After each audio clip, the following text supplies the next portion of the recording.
চাওক মনোনয়ন পত্ৰ দাখিল কৰি ৰাইজৰ আশীৰ্বাদ দেখি ৰাইজে পৰিৱৰ্তনটো বিচাৰিছে। ৰাইজে যেনেকৈ আমাক আশীৰ্বাদ দিছে, মোৰ যেন লাগি আছে যে আজি আমি জয়ী হৈছোঁ। শিলচৰ ৰাইজে যেনেকৈ আমাক মৰম দিছে, যেনেকৈ ৰাইজ ওলাই আহিছে, যেনেকৈ আশীৰ্বাদ দিছে ৰাইজে দুই হাত ভৰি, শিলচৰত এবাৰ খেলা হ'ব, যুঁজ হ'ব।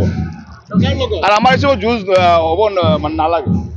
ৰাইজ যেনেকৈ একতৰফা হৈ ওলাই আহিছে, গণদেৱতাই যেতিয়া আশীৰ্বাদ দিব ওলাই আহিছে, তেতিয়া আৰু কাৰ লগত যুঁজ হ'ব নাপাবো আমি। শিলচৰৰ ৰাইজ ডিচিজন লৈ লৈছে। শিলচৰৰ ৰাইজ এডুকেটেড, শিলচৰৰ ৰাইজ চিন্তা কৰি ভোট দিয়ে, শিলচৰৰ ৰাইজ ডেভেলপমেণ্টৰ চিন্তা কৰে। চাওক, শিলচৰৰ সমস্যা এক নম্বৰ সমস্যা হৈছে আপোনাৰ জমা জলৰ সমস্যা, ছেকেণ্ড হ'ল আপোনাৰ পানীয় জলৰ সমস্যা, ট্ৰাফিক সমস্যা। আজি ভাৰতীয় জনতা পাৰ্টি যাক প্ৰাৰ্থী কৰিছে, তেওঁলোকৰ শিলচৰৰ মানুহে আগত 5 বছৰ পাইছে। তেখেতে 5 বছৰ কিয় উন্নয়ন কৰিছে এইটো ৰাইজৰ আগত ক'ব লাগিব। ৰাইজে এইটো বিচাৰিব, কাৰণ 5 বছৰ তেখেতক দেখিছে ৰাইজে। তেখেতে MP আছিলে, ডাবল ইঞ্জিনৰ গভৰ্ণমেণ্ট আছিলে।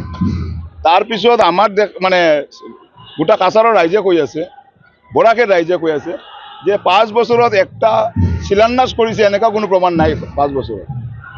আৰু মুখ্যমন্ত্ৰী যোৱাকালি আহি কৈছে যে তেখেতে দেখে ছিনিয়ৰ, এইটো তেখেতৰ পাৰ্টিৰ মেটাৰ। তেখেতৰ পাৰ্টিৰ ছিনিয়ৰৰ দাম নাই।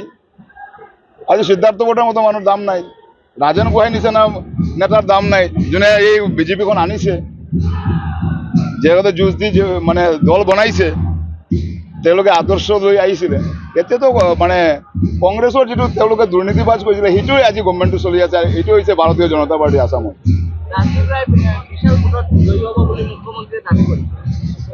মুখ্যমন্ত্ৰী দাবী কৰিছে। মুখ্যমন্ত্ৰীটো ৰাজা নহয়, আৰু আমাৰ শিলচৰৰ মানুহটো প্ৰজা নহয়। শিলচৰৰ ৰাইজ শিক্ষিত ৰাইজ, শিলচৰৰ ৰাইজে বিচাৰ কৰিব কাক ভোট দিব।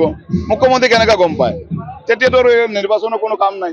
মুখ্যমন্ত্ৰী যদি গম পায় যে আগতে এনেকৈ ভোট দি দিব। চাওক, ইলেকশ্যনৰ ৰিজাল্ট আউটটো হ'লে আমি চাম, ৰাইজে চাব। গণদেৱতাই যদি আশীৰ্বাদ দিয়ে, তেতিয়াহ'লে এইবোৰ ভাৰতীয় জনতা পাৰ্টি সেইবোৰ কৰি লাভ নাই। তেওঁলোকে কেণ্ডিডেটে ভোট চোৱাৰ অধিকাৰটো নাই।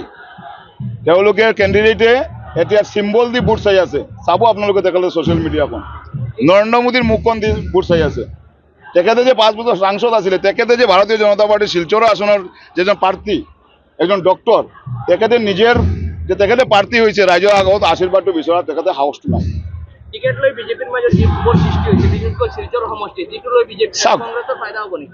বিজেপিত কি হৈছে নাই হৈছে এইটো লৈ কংগ্ৰেছে চিন্তা নকৰে।